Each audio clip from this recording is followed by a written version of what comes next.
புகையிரத வாயிலில் தொங்கிய நிலையில் பயணம் செய்த சீன யுவதியொருவர் வெள்ளவத்தைக்கும் பம்பலப்பட்டிக்கும் இடையில் தவறிவிடுவதை அவரது நண்பர் தனது கையடக்க தொலைபேசியில் பதிவு செய்துள்ளார்.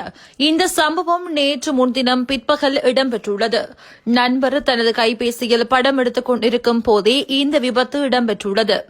ரயிலில் தொங்கிய நிலையில் மரக்கிளை ஒன்று தலையில் மோதியதில் ரயிலிலிருந்து தூக்கி வீசப்படுவதை அந்த வீடியோ பதிவில் காணக்கூடியதாக உள்ளது. தூக்கி வீசி எறியப்பட்ட குறித்த பெண் புதரில் விழுந்ததால் காயம் ஏதும் ஏற்படவில்லை என போலீசார் தெரிவித்துள்ளனர். இந்த நிலையில் மலேக பிரதான ரயில்களில் பாதுகாப்பற்ற முறையில் பயணம் செய்யும் சுற்றுலா பயணிகளை உள்ளடக்கிய விபத்துகளின் எண்ணிக்கை அதிகரித்து வருவதாக தெரியவருகிறது. ரயில்வே துறையைச் சேர்ந்த மூத்த அதிகாரிகளின் கூற்றுப்படி வெளிநாட்டு சுற்றுலா பயணிகள் பெரும்பாலும் ரயில் கதவுகளுக்கு வெளியே சாய்ந்து ஃபுட்போர்ட் கைப்பிடிகளை பிடித்துக் கொண்டு அபாயங்களை கவனிக்காமல் செல்ஃபி எடுப்பார்கள். சமூக ஊடக போக்குகளால் பிரபலமடைந்த இவை இந்த ஆண்டு தொடர்ச்சியான சோகமான சம்பவங்களுக்கு வழிவகுத்தன.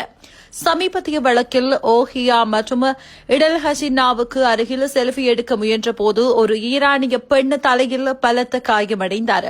மற்ற சம்பவங்களில் சுற்றுலா பயணியொருவர் கால் பலகையில் விழுந்து பலத்த காயங்களுக்கு உள்ளானார். மற்றொருவர் பரிதாபமாக உயிரிழந்துள்ளார் என மூத்த அதிகாரி ஒருவர் தெரிவித்தார்.